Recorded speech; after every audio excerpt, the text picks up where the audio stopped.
ধর্ম হলো বড় ধর্ম, কাজ ছাড়া থাকা যাবে না। প্রত্যেকে প্রত্যেকের কাজে মত্ত হয়ে থাকি, লিপ্ত হয়ে থাকি। আচ্ছা, এই আজকে দুদিনের জন্য হোক, 3 দিনের জন্য হোক, একদিনের জন্য হোক, এই যে আপনাদের হরিবাসরের আনয়ন করেছে কারা? নায়ক বাবু, তাই তো? সুন্দর করে আয়োজন করে নায়ক বাবুরা এনেছে। কিসের জন্য? না শুধুমাত্র সঙ্গ করার জন্য। কি সঙ্গ? না শাস্ত্র বলছে যেখানে হরিনাম হয় সেটা হয় সৎ সঙ্গ। আচ্ছা, সৎসঙ্গ আমরা কেন করব বাবা?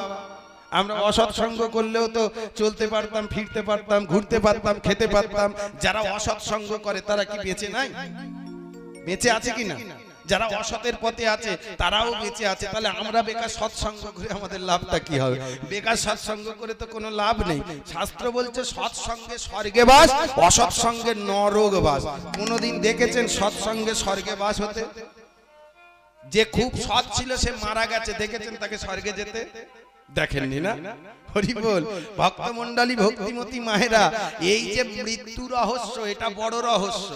মৃত্যু কাল এমন ভাবে হয়, মরণের সময় বলে দেয় যে এ স্বর্গে যাবে না এ নরকে যাবে। মৃত্যু কাল এখান থেকে এই পর্যন্ত যার প্রাণ নির্গত হয়, বাহির হয়, গলা থেকে ওপর দিকে যার প্রাণ নির্গত হয়, চোখ থেকে, গাল থেকে, কান থেকে, নাক থেকে, জানবেন যে তাদের স্বর্গে বাস হবে। আর গলা থেকে যাদের নিচের দিকে কেউ কেউ দেখবেন মৃত্যুকালে প্রস্রাব করে ফেলে, পায়খানা করে ফেলে, জানবেন ও হেভি লোক ছিল। হ্যাঁ সত্যি, জানবেন ও হেভি লোক ছিল, ওই জন্য নরকে ঠাঁই হবে। সৎসঙ্গে স্বর্গে বাস। কেন সৎসঙ্গে স্বর্গে বাস হবে? কিসের জন্য? প্রমাণ। শাস্ত্র বলছে প্রমাণ। এই দেখো বাবা, একটা ছোট্ট প্রমাণ দিই। সৎসঙ্গে কি হয়? সৎসঙ্গে মনুষ্যত্বের উন্মোচন হয়, সৎসঙ্গে চেতনার উন্মোচন হয়, সৎসঙ্গে বিবেকের উন্মোচন হয়। আপনাকে এইখানে আমি কীর্তন শুনে বাড়ি যাবেন, আপনাকে একটা ছুরি, এই রাস্তায় চলে যাবেন, আপনাকে একটা ছুরি হাতে দিয়ে বলা হবে অমুককে খুন করো, করতে পারবেন? হ্যাঁ কি না বলবেন? করতে পারবেন? কিন্তু যখন খুব রেগে যাবেন, ক্রোধ হচ্ছে ধর্ম নষ্ট করার মাস্টার মাইন্ড। ক্রোধ হলো ধর্ম নষ্ট করার মাস্টার মাইন্ড। এই যার মধ্যে ক্রোধ বেশি আছে, রাগ বেশি আছে, জানবে তার দ্বারা ধর্ম জীবনে হবে না। হরি বল। যখন ক্রোধের মধ্যে আপনি প্রবেশ করবেন তখন কিন্তু আপনাকে বলতে লাগবে না, ছুরি হাতে দিতে লাগবে না, আপনি ছুরি হাতে তুলে নিয়ে তাকে খুন করতে যাবেন, কোনো ব্যাপার না। এই খুন করার প্রবণতা, এই মানুষকে হিংসা করার প্রবণতা, মানুষের সঙ্গে মানুষের বিদ্বেষ করার প্রবণতা কমায় একমাত্রই সৎসঙ্গ। কেমন? এই দেখুন, একটা গ্রামেতে একটা লোক চোর ছিল, জানেন? মানে হেভি চুরি করতে পারত, মানে হেভি মানে হেভি। ভক্তমণ্ডলী, সে সারা জীবন চুরি করেছে, কারোর বাবার ক্ষমতা নাই তাকে ধরবে, এত পাকা চোর ছিল।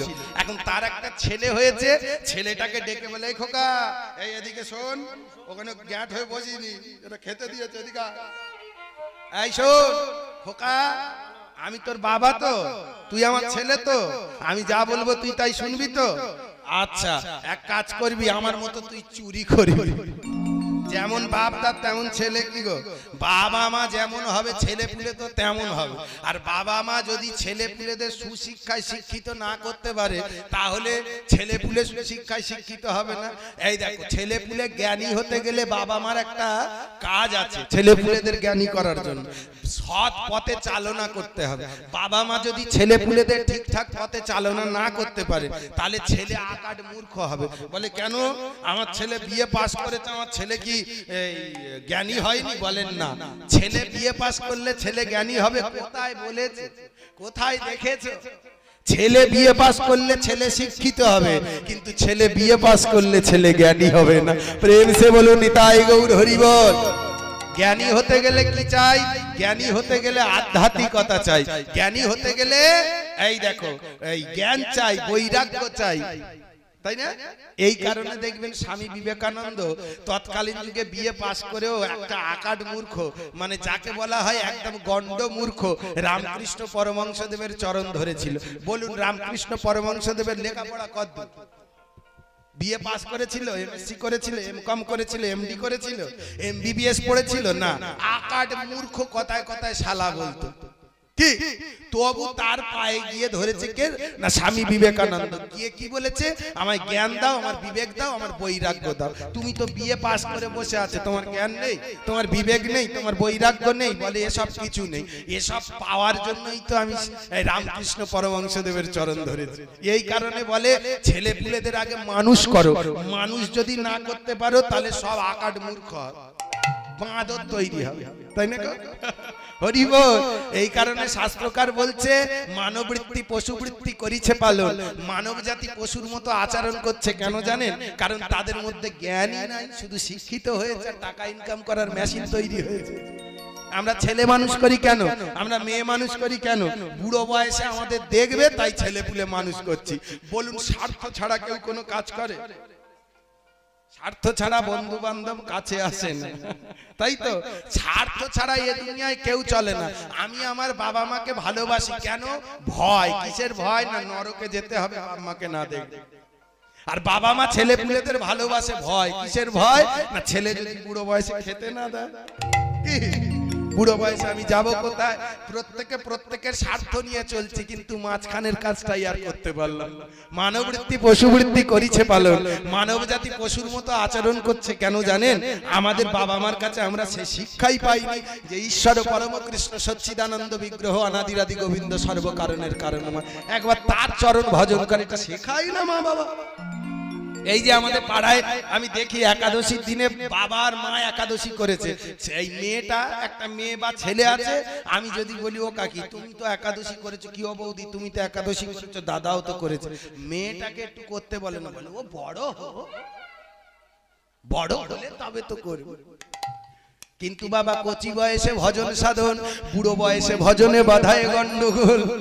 কচি বয়স থেকে শেখাতে হবে তো, ছোট বয়স থেকে শেখাতে হবে তো, বড় বয়সে গিয়ে বললে হবে কি? হরি বল। একটা ছোট গাছ আম চারা হয়েছে, ধরুন আম চারা আপনি উবড়ে নেবেন, ছোট গাছ থাকলে উবড়ে নিয়ে আরেক জায়গায় বসাতে পারবেন। আর যখন গাছের গুঁড়ি হয়ে যাবে তখন এক জায়গা থেকে উবড়ে আরেক জায়গায় বসাতে পারবেন? হয় কখনো? তো ছোট বয়স থেকে শেখাবে তো, তবে তো হবে। বড় বয়সে সে মাছ মাংস খেয়ে ভোর হয়ে আছে, তাকে বলে এবার তুই একাদশী করে। এবার একাদশীর দিনে নাক সরসর করছে, চপের গন্ধে নাক সরসর করছে, তার একাদশী হবে? এই মানববৃত্তি পশুবৃত্তি করিছে পালন, অজ্ঞান তার এই অন্ধকারে পরিপূর্ণ মন। মন্দ ভালো সাদা কালো পশু বোঝে না, আর মানুষ জাতি বোঝে কিন্তু মেনে চলে না। অনেক রকম মানুষ আছে বিশ্ব চরাচরে, হৃদয়ে তাদের ময়লা ভরা ভদ্রবেশে ঘোরে। টাইকোট স্যুট বুট পরলেই কিন্তু ভদ্রলোক হওয়া যায় না।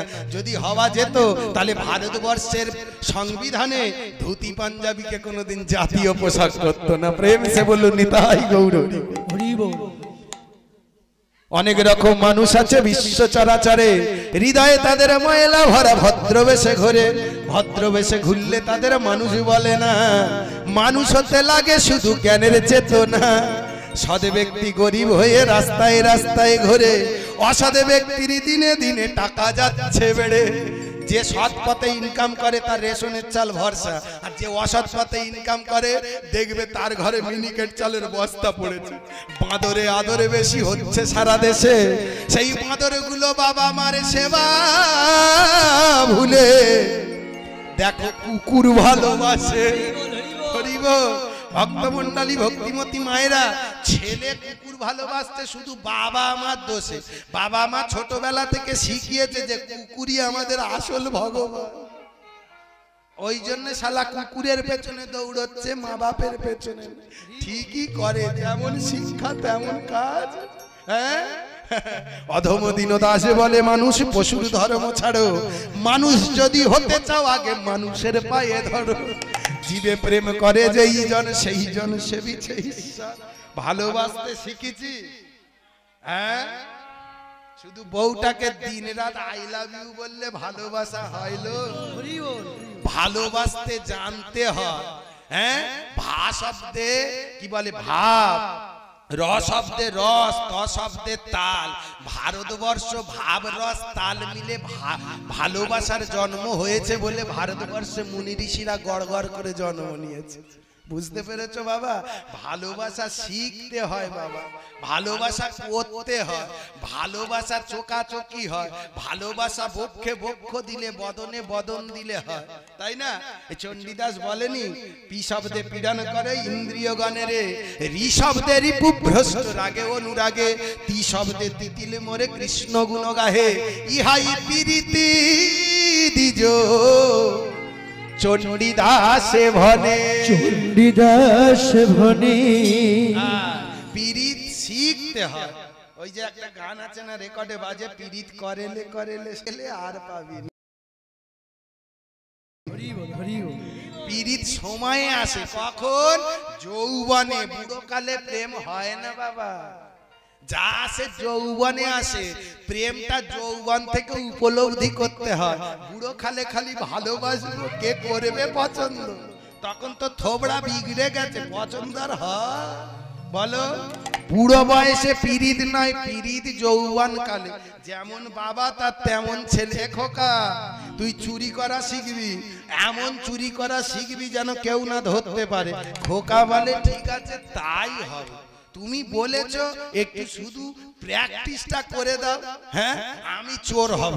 বলে শোন, চুরি করতে গেলে দুটো কথা মন দিয়ে শুনে রাখ, মনে রাখবি এই দুটো কাজ কোনোদিন করবি না। বলে কি বাবা? বলে কোনোদিন সৎসঙ্গ করবি না, আর কোনোদিন সত্যি কথা বলবি। বলে এই দুটো কাজ করতে হবে? বলে হ্যাঁ। কোনোদিন সৎসঙ্গ করবি না, কোনোদিন সত্যি কথা বলবি না। বলে আচ্ছা তাই হবে, আমি কোনোদিন বাবা বলেছে যখন কোনোদিন সৎসঙ্গ করব না, সত্যি কথা বলবো না। ও মা বেশ চুরি করে, এর ঘরে ওর ঘরে তার ঘরে। চুরি করতে করতে একদিন ছেলেটা মনে মনে চিন্তা করছে, আচ্ছা লোকের বাড়ি ঘটি বাটি চুরি করে কাহা তো টাকা ইনকাম হয়, আমি এমন জায়গায় চুরি করব সেখানে গেলে টাকাই টাকা, সোনাই সোহাগা। কোথায় না, আমি রাজার বাড়ি চুরি করব। সেই তো এমনি কেউ ধরতে পারে না, আর ওমনেও কেউ ধরতে পারে কি, আমি রাজার বাড়ি চুরি করব। ভক্তমণ্ডলী এইবার রাজার বাড়ি চুরি করতে গেছে, বেশ ভালো করে চুরি করে ঘরে ফিরেছে, কারণ শিবের বাপেরও সাথী নাই যে ওকে ধরবে। সকালবেলা ওই প্রহরীরা রাজকোষটা খুলেই চমকে উঠেছে। কেন চমকে উঠেছে? সব মাল তো নিয়ে চলে গেছে, চমকে উঠবে না? চুরি যেই রাজা মশাই, রাজা মশাই। রাজা বলে কি হয়েছে? সকালবেলা ষাঁড়ের মতো চেল্লাচ্ছিস কেন? কি হয়েছে সেটা বল। রাজা মশাই সব চুরি হয়ে গেছে। বলে কে চুরি করলো? বলে আমাদের তো দুটোই চোর আছে, বাপ আর বেটা। ওই বাপ বেটা দুজনে চোর আছে, ওই বাপ বেটা দুজনে চুরি করেছে। এখন বাপের কাছে গিয়ে বলে এই তুমি চুরি করেছো? বাপ বলে আমি, আমার 3-4 দিন জ্বর বাবা, আমি চুরি করতে পারবো। এখন ছুট করালে তো দৌড়তে পারবো না। ওরে বাবা চুরি তো দূরে থাক, আমি এখন বাজারে গিয়ে চা খেতে পারি না, গাঁটে গাঁটে ব্যথা। বলে তাহলে তোমার ছেলে চুরি করেছে? বলে ওটা বলতে পারবো। বাপেরও তো শিক্ষা আছে, সত্যি কথা বলবি কি? বলে ওটা বলতে পারবে না কি? আমার ছেলে চুরি করেছে কিনা আমি জানিও না। যেই এমন কথা বলেছে, বলে ধর ছেলেকে ধর। ছেলেটাকে যেই ধরেছে বলে তুমি চুরি করেছো? বলে আমার বাবা বলেছে জীবনে সত্যি কথা না বলতে, এখন সত্যি কথা বললে ভেসে যাব। বলে আমি চুরি করিনি। বলে তুই বেটা চুরি করিনি, রাজার কাছে গিয়ে বলবি। ভালো করে হাতে দড়ি বেঁধেছে, জানো, দড়ি বেঁধে রাস্তার থেকে নিয়ে যাচ্ছে। আর এই রাস্তার থেকে যেই নিয়ে যাচ্ছে, রাস্তার পাশে একটা কালী মন্দির ছিল, জানো, সেই কালী মন্দিরে সৎসঙ্গ হচ্ছে, বৈষ্ণব ঠাকুর ভাগবত পাঠ করছে। এখন বাবা কি বলেছিল? দুটো কথা বলেছিল তো, সত্যি কথা বলবি না, সৎসঙ্গ করবি না। এখন রাস্তা থেকে যাচ্ছে, রাস্তার পাশেই সৎসঙ্গ হচ্ছে, তার তো হাত দুটো বাঁধা, কানে আঙুল দিতে পারছে না। দিতে পারছে কি? হাত তো বেঁধে দিয়েছে, তাহলে কানে আঙুল দিতে পারছে না। জোর জবরদস্তি, ইচ্ছা নেই তবু শুনতে হবে। রাস্তা থেকে যাচ্ছে আর সৎসঙ্গ কানে এসেছে, সৎসঙ্গের বক্তব্য কানে এসেছে। কি বক্তব্য? বলে দেব দেবীরা কোনোদিন মাটির ওপর দাঁড়ায় না, আর দেব দেবীরা কোনোদিন চোখের পলক ফেলে না।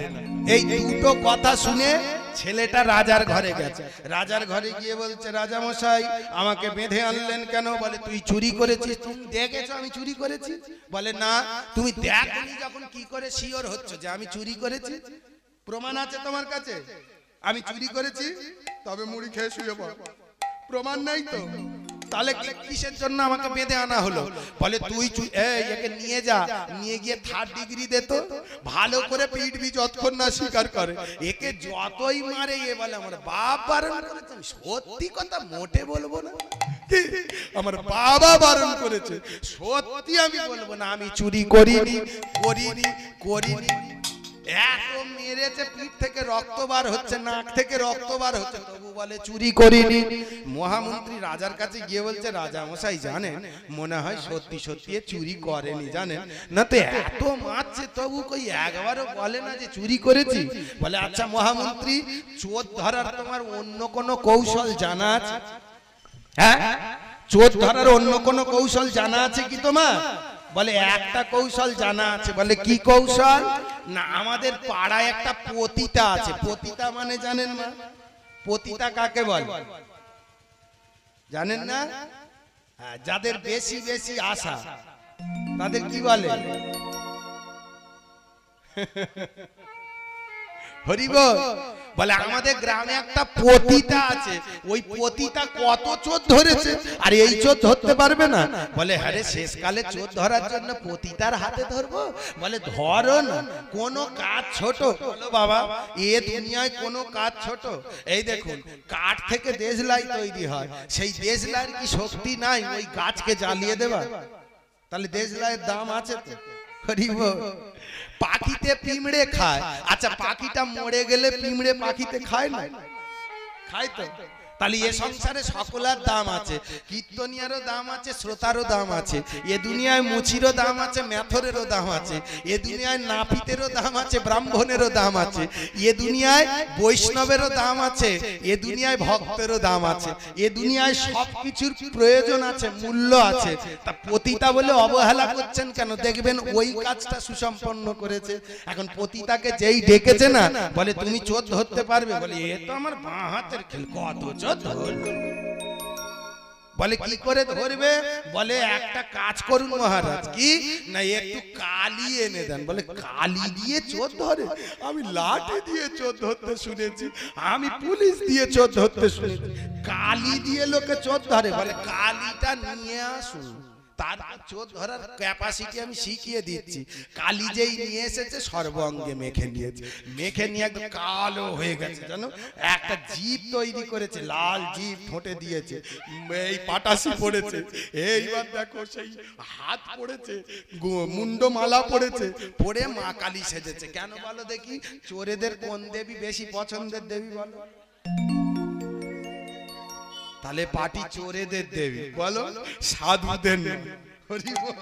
ভক্তমণ্ডলী এইবার কালী মূর্তি ধারণ করেছে। বলে শুনুন, চোর আপনাদের কাছে মিথ্যে কথা বলেছে, কিন্তু মা কালীর কাছে কি মিথ্যে কথা বলবে? মা কালীর কাছে মিথ্যে কথা বলবে না। তাই করেছে কি, মা কালী সেজে এইবার চোরের সামনে গেছে, অল্প অল্প আলো জ্বলছে, সে ঠিক রাত্রে ৩য় প্রহর 12টা থেকে 3টে। এই দেখুন অল্প অল্প আলো জ্বলছে, কারাগারটা খুলে দেওয়া হয়েছে। এইবার জেলের মধ্যে প্রবেশ করে এইবার মা কালী বেশ ধরে একবার কি বলে খড়গ হাতে ধরে হাত তুলে বলে খোকা। যেই বলেছে খোকা, চোরটা তো চোখ তাকিয়ে বলছে মা কালী। ওরে বাবা, আমার কি সৌভাগ্য, জীবনে আমি মায়ের দরবারে গেলাম না, জীবনে আমি মার ভিটে মারালাম না, অথচ দেখো মা আমার ডাকে, আমার ডাকে নয়, মা আমায় কৃপা করে সাড়া দিয়েছে। আচ্ছা ভক্তমণ্ডলী, আমি যদি কারোর বাড়ি জীবনে না যাই, সে আমার বাড়ি আসবে মনে হয়? চোরটা বলে না, এর ভেতর কোনো গলদ আছে। কেন না, আমি জীবনে মা কালী ঢিবে মারাইনি, মা কালী আমার ডাকে সাড়া দেবে না? এর মধ্যে কোনো গলদ আছে, নিশ্চয়ই গলদ আছে। এবার মনে মনে চিন্তা করছে, রাস্তা থেকে আস্তে আস্তে আমি সৎসঙ্গ শুনেছিলাম, আর লোকে বলে সৎসঙ্গে স্বর্গে বাস, অসৎসঙ্গে নরক বাস। যদি সৎসঙ্গে স্বর্গে বাস হয়, তাহলে সৎসঙ্গের দুটো কথা আমি শুনেছিলাম। কি? দেবদেবীরা কোনোদিন মাটির ওপর দাঁড়ায় না, চোখের পলক ফেলে না। একবার পরখ করে দেখবো না যে সৎসঙ্গ কতটা সত্যি। ভক্তমণ্ডলী, অল্প অল্প আলো জ্বলছে, আর চোরটা মুখটা দেখছে, এ যদি আমার সত্যিকারের মা কালী হয় তাহলে এ মাটির ওপর পা রাখবে না, এ যদি সত্যিকারের মা কালী হয় তাহলে চোখের পলক ফেলবে না। অল্প অল্প আলোতে চোখটা দর্শন করলেন, সে মা কালী কি, ও তো নোয়াকল কালী, বলো পিট পিট করে চোখের পলক ফেলছে, মাটির ওপরে দাঁড়িয়ে আছে। চোর বলে এ তো আমার মা নয়, এ নকল সেজেছে, নকল সেজেছে, এ আমার মা না, এ নকল মা সেজেছে। মায়ের সামনেও বলে উঠলো, মা গো তুমি কেটে ফেললে ওই খড়গ দিয়ে আমি বলবো আমি চুরি করিনি। সকালবেলা রাজার কাছে বলে উঠলো, রাজা মশাই যে মা কালীর কাছেও বলে চুরি করেনি, সে সত্যিই বোধহয় চুরি করেনি। রাজা মশাই চোরকে বলে, যা তোকে ছেড়ে দিলাম, তুই এ যাত্রায় রেহাই পেয়ে গেলি। রাস্তা থেকে যেতে যেতে কালী মন্দিরের সামনে এসে দাঁড়িয়েছে, আর নয়ন জল কি ধরে রাখতে পারে, চোখের জলে বুক ভাসিয়ে ইষ্ট দেবতার শরণ নিয়ে যেই কালী সেই কৃষ্ণ মায়ের দিকে তাকিয়ে বলছে, হে ভগবান, আমার বাবা বলেছিল জীবনের সৎসঙ্গ করিস না, আমার বাবা বলেছিল কোনদিন সত্যি কথা বলিস না, কিন্তু আমি বুঝিনি সৎসঙ্গের এত গুণ আছে। একটুখানি সৎসঙ্গ করলাম বলে আমার জীবন রক্ষা পেয়ে গেল। না জানি সারা জীবনে যদি আমি এই সতের সঙ্গ করতাম তাহলে আমার জীবন কত মধুময়,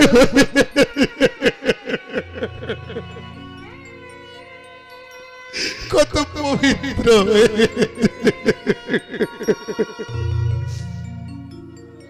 প্রভু গো, তোমার চরণে আমি করজোড়ে মিনতি করি, আমি প্রতিজ্ঞা করলাম আজ থেকে আমি আর চুরি করব না, আমি সতের সঙ্গ করব। তুমি আমায় কৃপা করো যেন তোমার রাতুলে রাঙা চরণে শেষের দিনে আমি প্রভুর চরণে নিজেকে সঁপে দিলেন, আর সঁপে দিয়ে পরবর্তীকালে তিনি হলেন একজন পরম ভক্ত। ভক্তমণ্ডলী, ভক্তিমতী মায়েরা, সতের সঙ্গ করলে বিবেকের উন্মোচন হয়, চেতনার উন্মোচন হয়। সেই সৎসঙ্গ করাতে, বিবেকের উন্মোচন করাতে, চেতনার উন্মোচন করাতে গৌরাঙ্গ মহাপ্রভু আজ থেকে বহুকাল পূর্বে 586 খ্রিস্টাব্দ 1407 শকাব্দ 23 ফাল্গুন 18 ফেব্রুয়ারি শুক্রবার বিকাল 5:55 শুক্লপক্ষ গর্ভ সিন্ধু মাঝে জগন্নাথ মিশ্রের ঘর আলো করে জন্ম নিলেন। আর যেই না জন্ম নিলেন, এই নদিয়ার চাঁদ নিমাইকে চেনালেন অদ্বৈত আচার্য, যিনি নাকি কলিযুগের সবচাইতে বয়স্ক মানুষ। তিনি বললেন, যে এসেছে সে আর কেউ নয়, সে কে জানো? ব্রজেন্দ্র নন্দন যেই। মায়ের একটু উলুধ্বনি দেন তো দেখি জোর করে। বাহ। আরে সচি সত হইল সে ব্রজেন্দ্র নন্দন যে,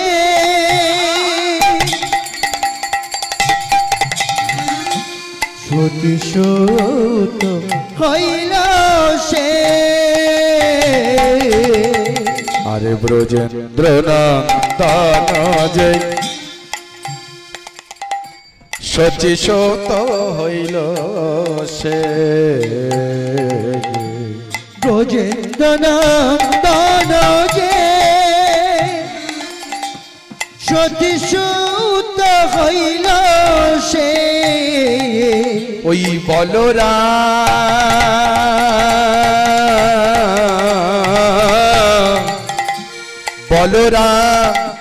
হইল নিতা, বলরাম হইল নিতা। বলরাম হইল নিতা, বলরাম হইল নিতা। এসেছে কেন? বলে কেন এসেছে? দিনহীন যত ছিল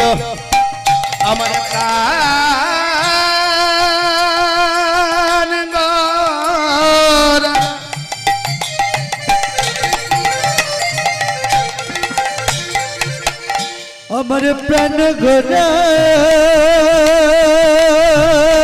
গোরা গোরা প্রেম সে নিতাই গৌর হরি বল হরি হরি বল।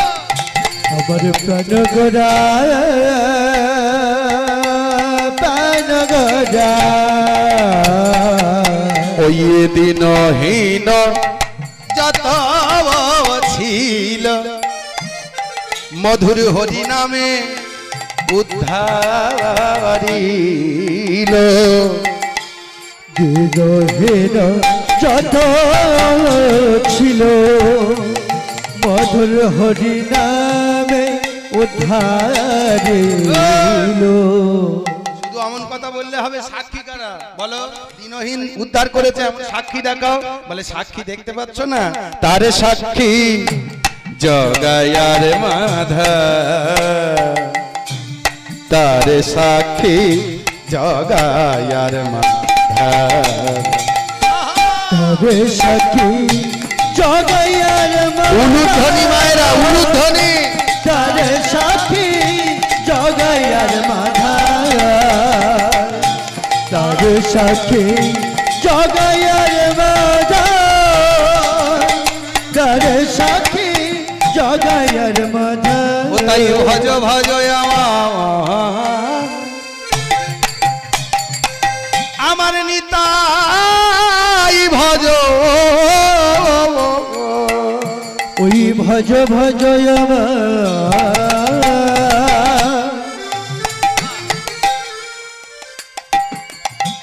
নিতাই ভজ।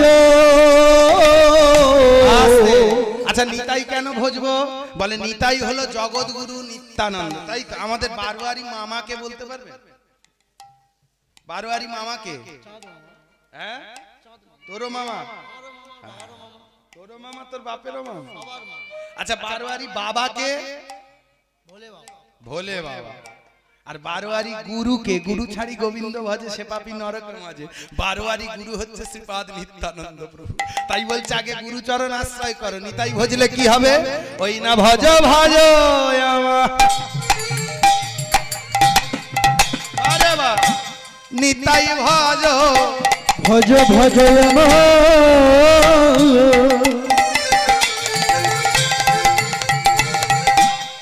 নিতাই ভজ। তোরা নিতাই ভজলে গৌর পাবি। ভজ ভজ তোমরা নিতাই ভজ, আরে গৌর ভজলে ব্রজে যাবি। ভজ তোমরা নিতাই ভজ, আরে ব্রজে গেলে রাধা পাবি। ভজ ভজ তোমরা নিতাই ভজ, আরে রাধা পেলে শ্যাম পাবি। ভজ ভজ নিতাই ভজ, ওই রাধা আবার শ্যাম পেলে যুগল দর্শন পাবি। ভজ ভজ তোমরা নিতাই ভজ, শ্যাম পেলে যুগল দর্শন পাবি। ভজ ভজ তোমরা নিতাই ভজ, ভজ ভজ নিতাই ভজ। যারে সাক্ষী জগায়ার মাধা, যারে সাক্ষী জগায়ার মাধা, যারে সাক্ষী জগায়ার মাধা, যারে সাক্ষী জগায়ার মাধা। অদ্বৈত আচার্য বলে দেখো দেখো এসেছে ব্রজের বাঁকা। একটু উলু দাও তোমার সবাই মিলে। বাহ, তার মানে কালো ছেলে পছন্দ হয়েছে নাকি? হ্যাঁ গো মা, কেউ শাঁখ এনেছো? ও রেখে দাও, কেউ মরে গেলে বাজাবে না। বাবারা একটু জোর করে নিতাই গৌর সীতানাথ প্রেমানন্দ হরি বল। বাহ, এসেছে ব্রজের বাঁকা কালো শাখা, দেখবি আমাদের সোনার নদিয়া। এসেছে ব্রজের বাঁকা কালো শাখা, দেখবি আমাদের সোনার নদিয়া। এসেছে ব্রজের বাঁকা কালো শাখা, দেখবি আমাদের সোনার নদিয়া। উত্তরে রং ফিরেছে ঢং ফিরেছে, রং ফিরেছে ঢং ফিরেছে, রং ফিরেছে ঢং তার ফিরেছে, রং ফিরেছে ঢং ফিরেছে। এবার তারে চেনা দায় আমাদের সোনার উলুধ্বনি মায়েরা জোর করে। এসেছে ব্রজের বাঁকা কালো সখা দেখবি আয় আমাদের সোনার নদিয়া। গৌরাঙ্গ মহাপ্রভু এসেছে, কালো ছিল ফর্সা, ও তার কালো বরণ নাই। ভক্তমণ্ডলী ভক্তিমতী মায়ের আমাকে একটা কথা বলুন, কৃষ্ণের গায়ের রং কেমন? কৃষ্ণের গায়ের রং কেমন আর গৌরের গায়ের রং কেমন? আচ্ছা, কৃষ্ণ যদি গৌর হয় তাহলে কোন কোম্পানির মেডিসিন মেখেছিল কালো থেকে ফর্সা হলো? কে আসে কে আসে মাথা ভেঙে দেবো। সবাই মেয়েকে ফর্সা হচ্ছে। ভক্তমণ্ডলী বলে, শোনো, কোন কোম্পানির মেডিসিন মা কেনে? বস, কোন কোম্পানির মেডিসিন মা কেনে? কি হয়েছে? বলে একদিন কৃষ্ণচন্দ্র গোচরণে যাবে, মাথা নিচু করে বসে আছে। মা যশোদা ক্ষীরসর নবনী খাইয়ে গোচরণে পাঠাতো। মা ক্ষীরসর নবনী নিয়ে এসে গোপালকে বলছে, গোপাল এমন মুখ নিচু করে আছিস কেন? গোপাল কাঁদছে। কাঁদছিস কেন বাবা? তোর কি হয়েছে? সাত রাজার ধন এক মানিক তুই, বল তোর চোখে জল কেন? বলে মা আমার ভালো লাগে না। বলে ভাল লাগে না কেন? কি হয়েছে? মা সবাই আমাকে কালো বলে। জানো, কালোকে কালো বলে? তা কালো তো জগতের আলো রে বাবা। সবাই তো কালো, আমি কালো, আমি কি করবো? ভগবান কালো করেছে। ছেলেদের বললে কাঁদে না? এখন যেই কাঁদছে মা বলে, খোকা তোর কালো আছিস, তোর বড্ড কষ্ট হচ্ছে, সবাই তোকে রাগায়। এক কাজ কর, আমি একটা উপায় বলছি, সেই উপায় তুই ফর্সা হবি। বলে কি উপায়? বলে এই যে ননিগুলো আমি তোকে দিচ্ছি, এই ননিগুলো নিয়ে গিয়ে রাধারানীর অঙ্গেতে মাখাবি। বলে মাখিয়ে সেই ননি রাধারানীর অঙ্গে মাখিয়ে রাধারানীর অঙ্গ থেকে ননি ছেনে নিয়ে তুই গায়ে মেখে নিবি। মেখে নিলে কি হবে? বলে তুই গায়ে মেখে নিলে তুইও ফর্সা হয়ে যাবে। ইয়ে আবার হয়? হ্যাঁ গো, ননি একজনের গায়ে মাকে নিজে মাকে ফর্সা হয়। বলে আমি যখন বলেছি ফর্সা হবি, যা না দেখি। ননিটা আনন্দে নিয়ে নাচতে নাচতে নিয়ে গিয়ে এইবার রাধারানীর অঙ্গেতে মাখাচ্ছে। রাধারানী চমকে উঠে, আমার গায়ে এমন করে ননি মাখাচ্ছ কেন? বলে আমি ফর্সা হব। ফর্সা হবে তুমি নিজে ননি মাখো না, নিজে ননি মাখলেই তো ফর্সা হবে। বলে না, মা বলেছে তোমার গায়ে ননি মাখালে তো সেই ননি ছেনে নিয়ে আমি মাখলে আমি ফর্সা হব। যেই বলেছে রাধারানী বলে, এই রকম আবার কোনোদিন শুনেছো? কারোর গায়ে ননি মাকে সেই ননি ছেনে নিলে ফর্সা হওয়া যায়, এরকম কোনোদিন শুনেছো? আচ্ছা শ্যাম, তোমাকে কে বলেছে? বলে কেন, আমার মা বলেছে। বলে শোনো প্রাণবধূ, মা তোমাকে বলেছে বটে, কিন্তু আমি জানি না যে আমার গায়ে ননি মাখালে তুমি কতটা ফর্সা হবে। আমার গায়ে ননি মাখালে সেই ননিটা নিয়ে তুমি কতটা ফর্সা হবে। তবে একটা কথা তোমাকে আমি দিই ঠাকুর, এ জন্মে নয়, আগত কলি যুগে আমি থাকবো বাইরে, তুমি থাকবে ভেতরে। রাধা অঙ্গ কান্তি কলেবর নিয়ে তুমি হবে গৌর বর্ণ। রাধা কৃষ্ণ একই আত্মা, দুই দেহ ধরি অনন্য বিলায়ের রস আস্বাদন করি। সেই দুই এবে আমার চৈতন্য গোসাই, ভাব রস আস্বাদিতে দোহে মিলে হইল একতাই। ও তার কালো বরণ নাই, রাই অঙ্গে অঙ্গ দিয়ে গৌরী হলো তার। হরি হরি ভাই, রাই অঙ্গে অঙ্গ দিয়ে গৌর হলো তার। কালো বরণ নাই, রাই অঙ্গে অঙ্গ দিয়ে গৌর হলো তার। কালো বরণ নাই, রাই অঙ্গে অঙ্গ দিয়ে গৌর হলো তার। আরে হরি হরি হরি বলে, হরি হরি হরি বলে, হরি হরি হরি বলে, হরি হরি হরি বলে এই জগতের মাতা আমাদের সোনার নদিয়া। এসেছে ব্রজের মাথা কালো সখা দেখবি আয় আমাদের সোনার নদিয়া। ওই এসেছে এসেছে এসেছে ব্রজের মাথা কালো সখা দেখবি আয় আমাদের সোনার নদিয়া। উলুধ্বনি মায়েরা এসেছে ব্রজের মাথা কালো সখা দেখবি আয় আমাদের সোনার নদিয়া। এসেছে ব্রজের মাথা কালো সখা দেখবি আয় আমাদের সোনার নদিয়া। সাধুগুরু বৈষ্ণব মন্ডলী আমার মায়েরা, একটা কথা বলুন, কালকে থেকে হরিনাম আপনারা শুনছেন তো? হ্যাঁ কি না বলবেন? কাল থেকে হরিনাম শুনছেন তো? আমি যখন এলাম আমাকে বাবু বলল কালকে লোক বসার জায়গা দেওয়া যায় না, এত দর্শক হয়েছে। আর স্বাভাবিক, এখানে ভালো ভালো আমি বাদে সব কীর্তনিয়াই এখানে ভালো। আমি আর বলবো কেন, তোমরা যদি বলো ভালো ভালো, আমি নিজের মুখে নিজের বড়াই করব, ভগবান সহ্য করবে গা। ভালো মন্দ বুঝি না মা, গুরু কৃপায় যেটুকু শিখেছি সেইটুকু বলে যায়। এরা পয়সা দেয় বলে না দিলে হরি বল। ভক্তমণ্ডলী ভক্তিমতী মায়েরা, এখন কালকে থেকে হরিনাম শুনছেন তো? আচ্ছা বলুন, হরিনাম শুনে কি লাভটা পেয়েছে? হরিনাম শুনলে কিছু হয়? বলো। হরিনাম তো কাল থেকে বাবারাও শুনছে, মায়েরাও শুনছে, আমাকে বলো এই হরিনাম শোনার 1 বছর পর্যন্ত, মানে আবার যখন এখানে হরিনাম হবে সেই দিন পর্যন্ত সংসারে অশান্তি হবে না? কি গ্যারান্টি দিন যে আজকে হরিনাম শুনে বাড়ি যাচ্ছি, এখান থেকে পরের বছর এই দিন পর্যন্ত আর হরিনাম শুনেছি বলে সংসারে গন্ডগোল, ছেলেপুলের সঙ্গে বৌমাদের সঙ্গে গন্ডগোল হবে না, কোনো রোগ শোক হবে না? বলুন, গ্যারান্টি দিতে পারবেন? কোনো রোগ শোক হবে না, কোনো অভাব অনটন হবে না? বলে শোনো, হরিনাম শুনে কোনো লাভ হয় না, শোনার মতো শুনলে লাভ হয়। আমরা শোনার মতো শুনি। দেখো বাবা, একটা কথা বলি, হরিনাম করা খুব সহজ, হরিনাম শোনা অত সহজ। এই যে তিলক, এই বৃন্দাবনে গেছিলাম আগস্ট মাসে, 2.5 টাকা দিয়ে রাধাকুণ্ডের মাটি কিনে এনেছি। 2.5 টাকা, চারটের দাম 10 টাকা। 2.5 টাকা দিয়ে মাটি কিনে এনেছি। আর এই যে এইগুলো কত দাম হবে? এটা 100 টাকা, এইটা 500 টাকা, আর এইগুলো 100 টাকা করে। ওই খুব জোর হলে 1000 টাকা খরচা করেছি। দেখো আমি সাধু হয়ে গেছি, আমি বৈষ্ণব সেজেছি। এখন ভজন সাধন বেশ জোর করে করছি, অসুবিধা কিচ্ছু নেই, কেউ ধরতে পারবে না। শালা আমি ভজনের কিচ্ছু জানি না, কেউ ধরতে পারবে। কি সুন্দর সেজেছি, সাজলেই কি ভজন হয় মা? হ্যাঁ, হরিনাম করা সহজ। এই তো গুরু কৃপায় একটুখানি শিখেছি, শিখে এসে দেখো কতগুলো টাকা নিয়ে তোমাদের কাছে ফাউ ফাউ করে 4 ঘন্টা বকবো, 1 টাকা কম নেবো নি, টাকা নিয়ে চলে যাবে। আবার কীর্তনিয়াদের কত গাবি, এই টাকা ছাড়া আমি না। নাড়িয়ে বলবে, শালা আছে কি তো, তুই বুক নাড়াচ্ছিস। এই মাইকলা 4 লাখ টাকার মাল ফেলেছে দুদিনে, দুদিন 4 লাখ টাকার মাল ফেলেছে, 15,000 টাকা পাবে। বলো, 15,000 টাকা খুব জোর হলে পাবে, 4 লাখ টাকার মাল ফেলে। আর তুমি আসবে 50,000, তোর ক লাখ টাকার মাল ফেলতে হবে, আর হিসেব কর।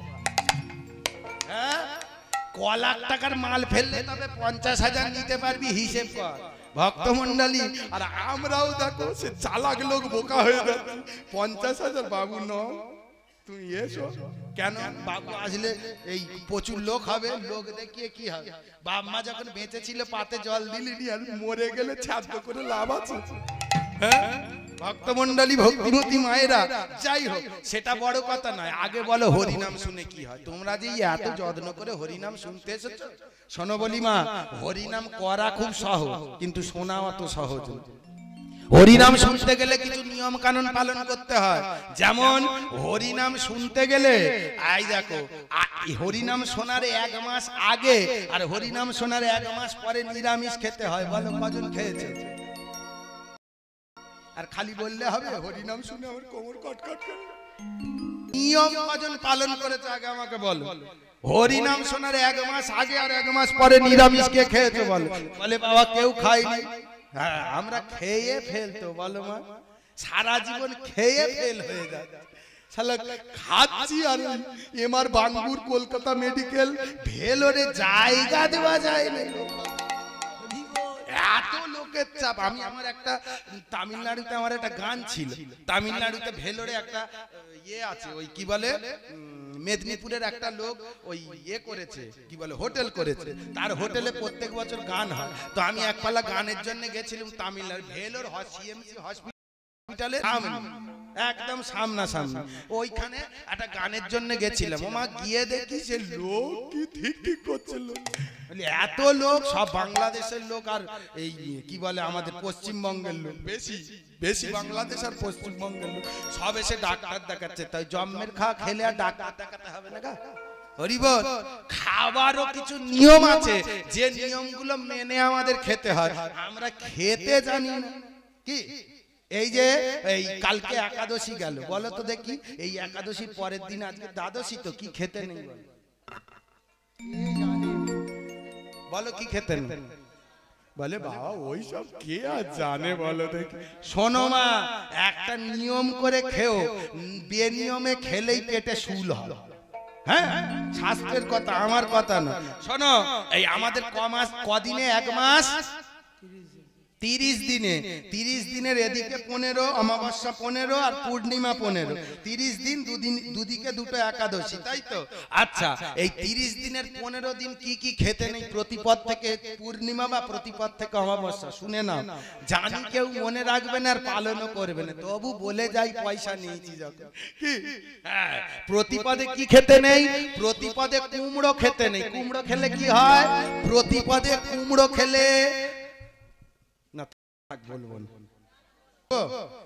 সত্যি প্রতিপদে কুমড়ো খেলে অর্থহানি হয় দ্বিতীয়াতে বেগুন খেতে নাই বেগুন খেলে কি হয় দ্বিতীয়াতে বেগুন খেলে হরিভজনে বিঘ্ন ঘটে মানে হরিভজন সাধনে বিঘ্ন ঘটে তৃতীয়াতে পটল খেতে নাই পটল খেলে কি হয় শত্রু বৃদ্ধি হয় চতুর্থীতে মূলা খেতে নাই মূলা খেলে কি হয় রোগ বৃদ্ধি হয় পঞ্চমীতে বেল খেতে নাই বেল খেলে অকারণে কলঙ্ক লাগে গায় ষষ্ঠীতে নিম পাতা খেতে নাই নিম পাতা খেলে কি হয় নিম পাতা খেলে পক্ষীজনিতে জন্ম হয় সপ্তমীতে তাল খেতে নাই তাল খেলে কি হয় শরীর বিনাশ হয়ে যায় অষ্টমীতে নারকেল খেতে নাই নারকেল খেলে কি হয় না নারকেল খেলে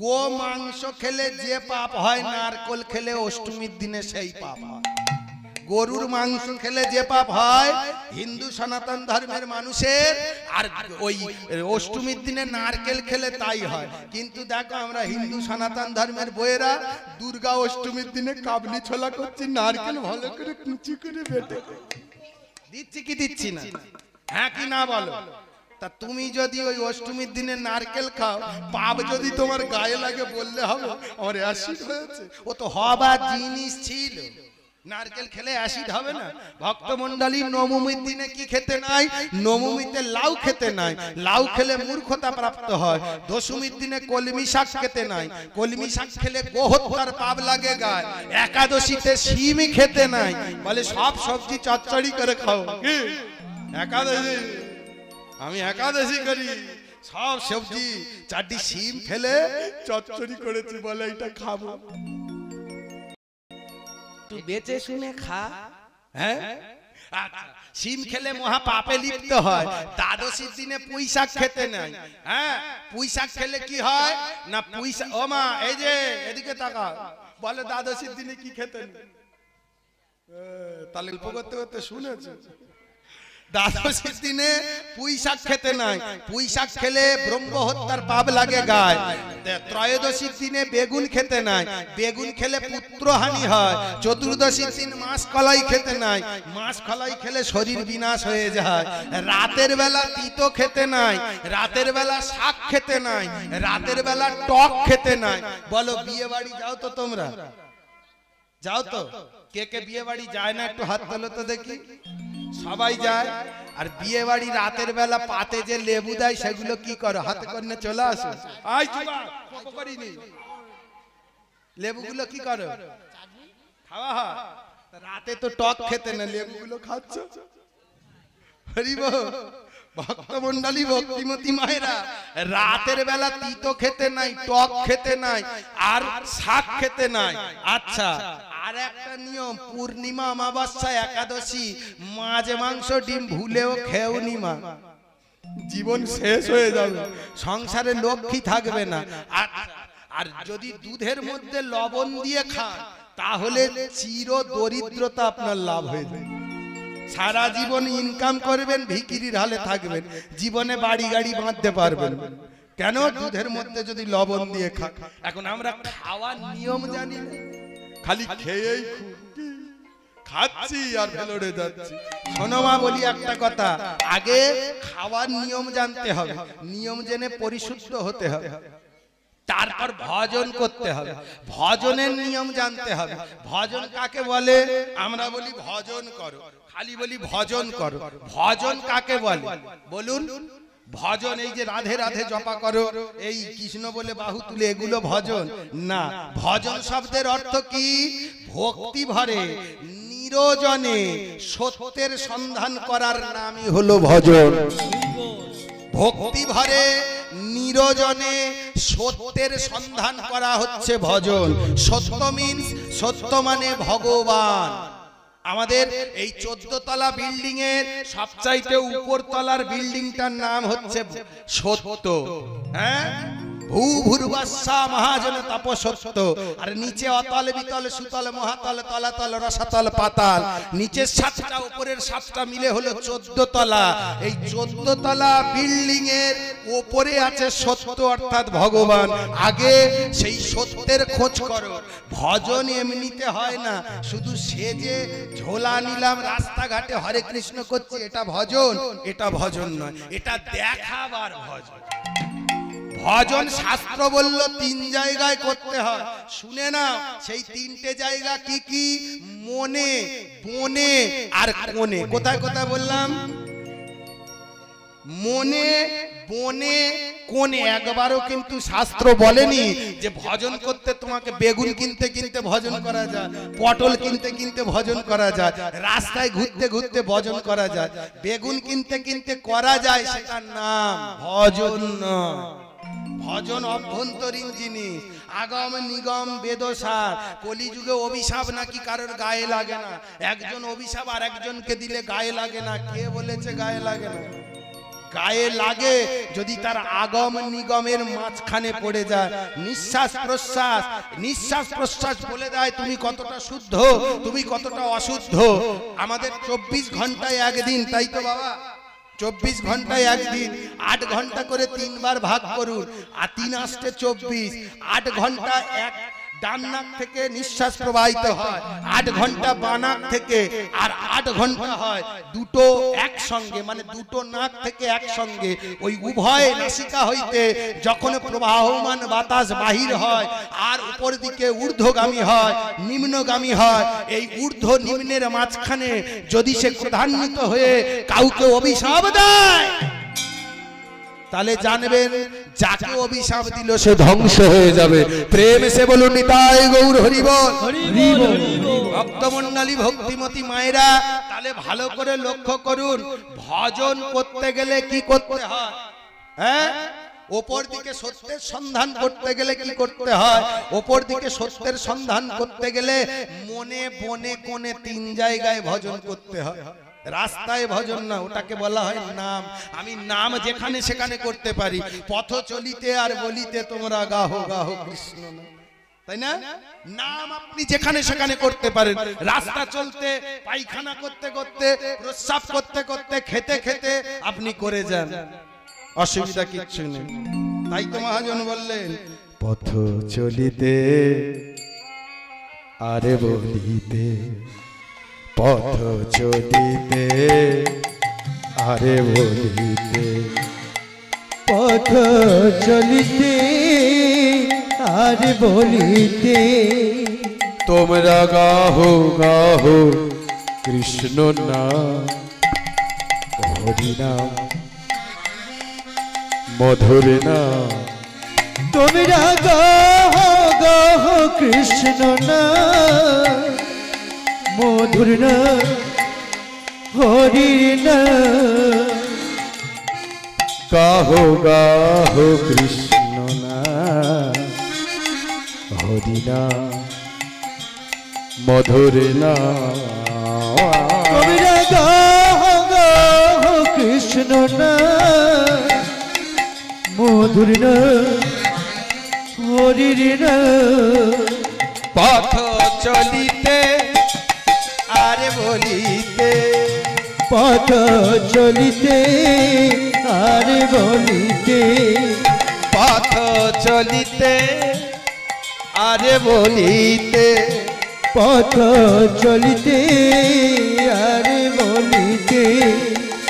প্রতি নিঃশ্বাসে, প্রতি বিশ্বাসে, প্রতি শান্তিতে, প্রতি অভয়ে, প্রতি নিঃশ্বাসে, প্রতি বিশ্বাসে, সংকটে, প্রতি অভয়ে তোমরা গাহো গাহো কৃষ্ণ নাম, হরি নাম, অবিরাম। তোমরা গাহো গাহো কৃষ্ণ নাম, মধুর হরির পথ চলিতে আরে বলিতে পথ গৌর হরিবল আর বলিতে পথ চলিতে আর বলিতে পথ চলিতে আর বলিতে। ভজন তাহলে কোথায় করতে বললাম? মনে বনে কোণে ভক্তি ভরে নিরজনে করো। ছিলাম কোথায়? এই যে পাতালে। কোথায় ছিলাম? পাতালে। এলাম কোথায়? ভূ মানে মাটিতে।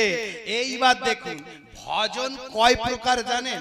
ভজন হলো দুই প্রকার, একটার নাম আনুভূতিক ভজন আর একটার নাম খাড়া ভজন। কি বললাম? শুনে নাও মা, কাজে লাগবে। ভজন ক রকমের? ভজন দু রকমের। কি কি? একটা আনুভূতিক আর একটা খাড়া ভজন। আনুভূতিক ভজন কাকে বলে? যে ভজনে একতলা দুতলা করে সত্যের সন্ধানে যাওয়া যায়। আমরা ছিলাম কোথায়? পাতালে, মাতৃজঠরে। এলাম কোথায়? ভূমেতে মানে ভূ। এবার ভূর্ব, এবার স, মহা, জন, তপ, সত্য। এই যে এক থাক দু থাক মানে একতলা দুতলা করে উঠে সত্যের সন্ধান, এটা হলো আনুভূতিক ভজন। এই ভজনে অনেক অনেক কি বলে বাধা আছে। কেন? আপনি ধরুন ভজন করছেন, চোখ বন্ধ করে ভজন করছেন, হঠাৎ আপনার নাতি বা নাতনি এসে আপনাকে বলল দাদু একটু বাইরে নিয়ে চল, ভজনে ব্যাঘাত ঘটলো। তাহলে আনুভূতিক ভজনে অনেক বাধা থাকে। চিন্তা, কি চিন্তা হচ্ছে আনুভূতিক ভজনে? আনুভূতিক ভজনে চিন্তা হচ্ছে ভজন করছি কিন্তু করতে করতে হঠাৎ চিন্তা হচ্ছে আমার মাঠে সে খাল কাটানো হয়নি, জল কি হবে, চাষবাস সব চুলো ধরে যাবে। এই যে বাধা, হ্যাঁ, এই যে বাধাগুলো প্রাপ্ত হতে হয় এটা আনুভূতিক ধ্যানে হয়, কিন্তু খাড়া ধ্যানে সেটা হয় না। খাড়া ধ্যান কেমন? যে ধ্যানে সোজাসুজি সত্যের সন্ধান করা যায়, যেটা করেছিল গৌরাঙ্গ মহাপ্রভু, যেটা করেছিল রামকৃষ্ণ পরমহংসদেব। মাঝে মাঝে বলতো সমাধিস্থ হয়েছে, গৌরহরি সমাধিস্থ হয়েছে, রামকৃষ্ণ পরমহংসদেব সমাধিস্থ হয়েছে। এই সমাধিস্থের নাম কি? এর নাম হলো ভাব সমাধি। সত্যের ভাবে ভগবানের ভাবে বিভোর হয়ে সমাধিস্থ হয়েছে, তাই এর নাম ভাব সমাধি। ভক্তমণ্ডলী, ভক্তিমতী মায়েরা, তাহলে ভজন ক রকমের বললাম? দু রকমের, আনুভূতিক, খাড়া ভজন। এবার বলি শুনুন, এই দুটো ভজন করতে গেলে যে ভক্তিগুলোর প্রয়োজন হয় সেই ভক্তিগুলো কি কি? আপনারা বলবেন নববিধা ভক্তি ভজন করলেই তো হবে। না দাদা, অত সুবিধার জিনিস না। নববিধা ভক্তি শ্রবণং কীর্তনং শরণং বন্দনং অর্চনং পাদ সেবনং এইগুলো করলেই হবে? বলে না, এই ভক্তিগুলো ভেঙে 5 প্রকার ভক্তি সৃষ্টি হয়েছে। শুনে না, 5 প্রকার ভক্তি কি কি? একটার নাম রাগ ভক্তি, একটার নাম নিষ্ঠা ভক্তি, একটার নাম শ্রদ্ধা ভক্তি, আর একটার নাম অহৈতুকী ভক্তি, একটার নাম ঊর্জিতা ভক্তি। রাগ ভক্তি কাকে বলে? না, যে ভগবানের অনুরাগে অনুরাগিত হয়ে ভগবানের চরণে নিজেকে সঁপে দেয় সারা জীবনের জন্য, তাকে বলা হয় রাগ ভক্তি বা রাগ ভক্ত। যেটা করেছিল শ্রীমতী রাধা ঠাকুরানী। করেনি? রাধা ঠাকুরানী যখন কৃষ্ণচন্দ্র 100 বছরের জন্য ওই চলে গেলেন, যখন বৃন্দাবন ছেড়ে মথুরায় চলে গেলেন, রাধা রানী বলেছিলে, ওগো সাহেব, তোমার মুখের হাসি না দেখলে আমি থাকতে পারি না, তোমাকে না দেখলে আমার মনটা কেমন করে, বলো না বলো না, তোমাকে ছেড়ে কেমন করে থাকবো। সেদিন ভগবান বলেছিল, ওগো রাধে, আমি আজ যাই কাল আসবো। ভগবান কাল বলে কালা চলে গেল, কালা আর এলো না। দেখতে দেখতে 100টা বছর কেটে গেল। যখন 100টা বছর কেটে গেছে না, রাধা রানী ভগবান অদর্শনচিত বিরহ যন্ত্রণা সহ্য করতে পারে না। তাই রাধা রানী করেছেন কি জানেন? রাধা রানী একটা ভিখারিনী পাগলিনীর বেশ ধারণ করেছে। ভিখারিনী হয়ে ধীরে ধীরে মথুরার রাজপ্রাসাদে সিংহদ্বারে এসে দাঁড়িয়েছে। সিংহদ্বারে এসে দাঁড়িয়ে প্রহরীদের বলছে, প্রহরী প্রহরী।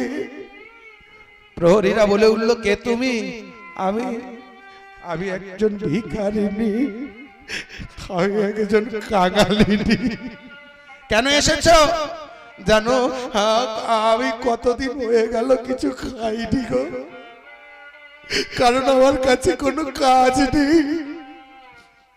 আমি শুনেছি তোমাদের মহারাজা বড্ড দয়ালু, আমি শুনেছি তোমাদের মহারাজা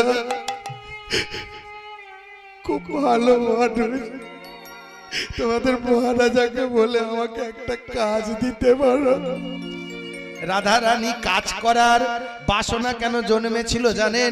রাজার মেয়ে ভগবানকে ভালোবেসে বাড়ির ঝি হতেও তার দ্বিধাবোধ হয়নি, কারণ সারা জীবন সে তার জীবন যৌবন সব ভগবান চরণে উন্মোচন করে দিয়েছে। বাড়ির ঝি কেন হতে চেয়েছিল জানেন?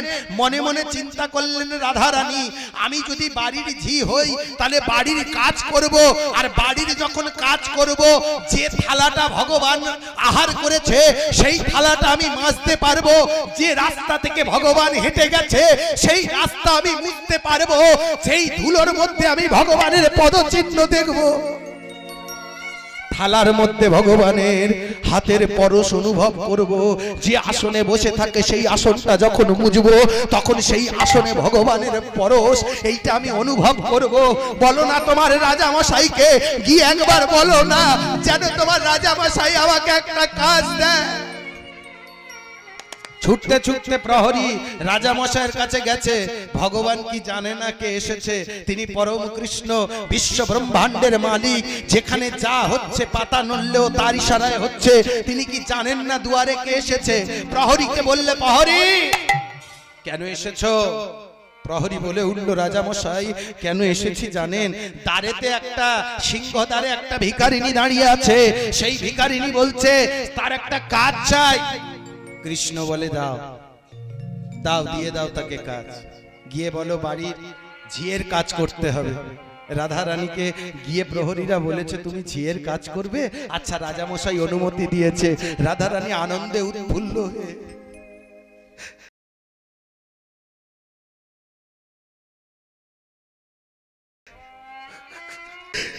চোখের জলে মুখ ভাসাতে ভাসাতে বলছে আমাকে কি কাজ করতে হবে গো? সঙ্গে সঙ্গে নাতাটা রাধা রানীর হাতে ধরিয়ে দিয়েছে, যাও তুমি ঘর মুছো। রাধা রানী ঘর মুছছে, আর ভগবানের পদচিহ্ন তো রাধা রানী চেনে। ধুলোর ওপর যখন ভগবানের পদচিহ্নটা পড়ে আছে, রাধা রানী বলে আমার প্রাণ বধূ আর পদচিহ্ন কতদিন দেখিনি, বলো না তোমার কি মনে নাই বৃন্দাবনে কাঙালিনী রাধা রানী? হঠাৎ এমন করে মুছতে মুছতে হঠাৎ দেখতে পেলেন সম্মুখে একটা চরণ, যে চরণটা রাধা রানীর অনেক দিনের চেনা, যে চরণটা রাধা রানী অনেক দিন থেকে চেনে। চরণটা দর্শন করে বদন কমলে তাকিয়েছে, আর বদন কমলে তাকিয়ে উচ্চ স্বরে বলে উঠল, আমারে প্রাণ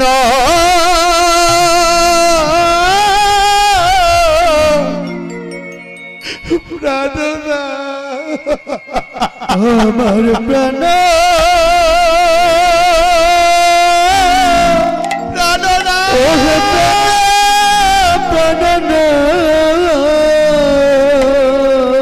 প্রাণনাথ চলে যাও রাধে,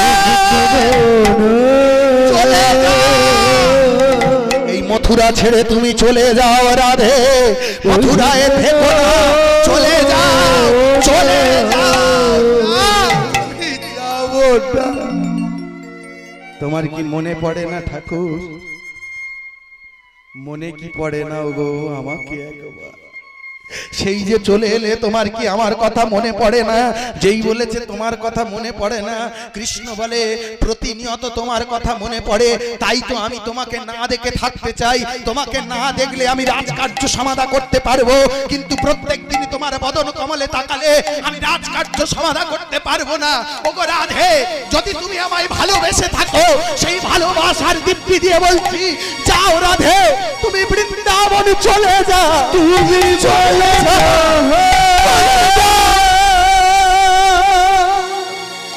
তুমি বলো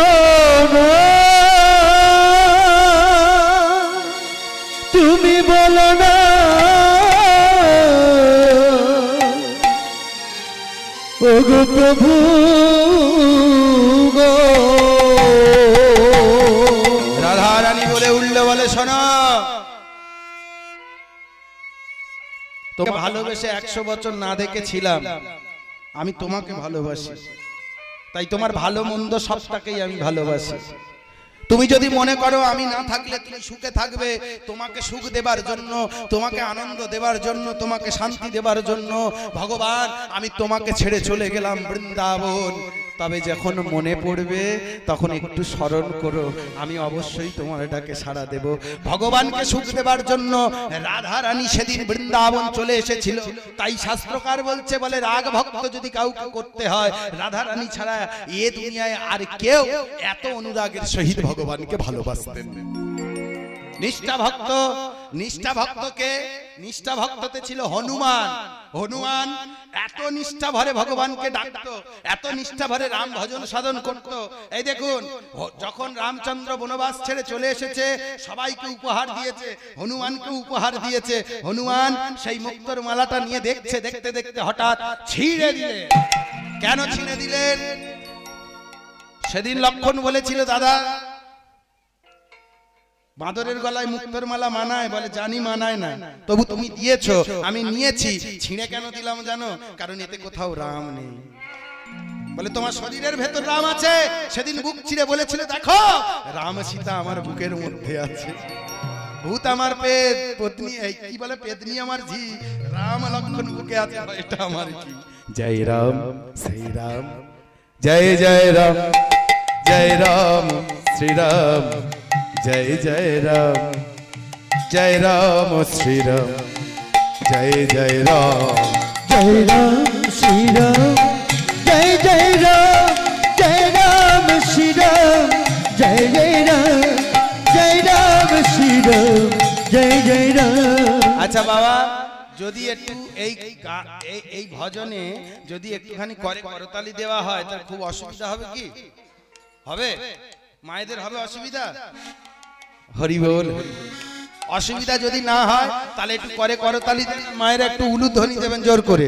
জয় রাম শ্রী রাম, জয় জয় রাম, জয় রাম শ্রী রাম, জয় জয় রাম, জয় রাম শ্রী রাম, জয় জয় রাম, জয় রাম শ্রী রাম, জয় জয় রাম, জয় রাম শ্রী রাম, জয় জয় রাম, জয় রাম শ্রী রাম, জয় জয় রাম, জয় রাম শ্রী রাম, জয় জয় রাম, জয় রাম শ্রী রাম, জয় জয় রাম, জয় রাম শ্রী রাম, জয় জয় রাম, জয় রাম শ্রী রাম, জয় জয় রাম, জয় রাম শ্রী রাম, জয় জয় রাম, জয় রাম শ্রী রাম, জয় জয় রাম, জয় রাম সীতারাম, জয় রাম সীতারাম, জয় রাম সীতারাম, জয় রাম সীতারাম,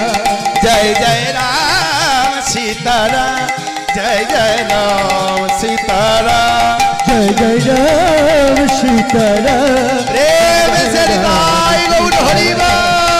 জয় জয় রাম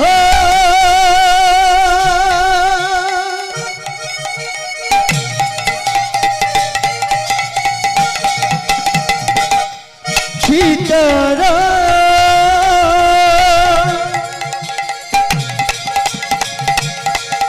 জয় রাম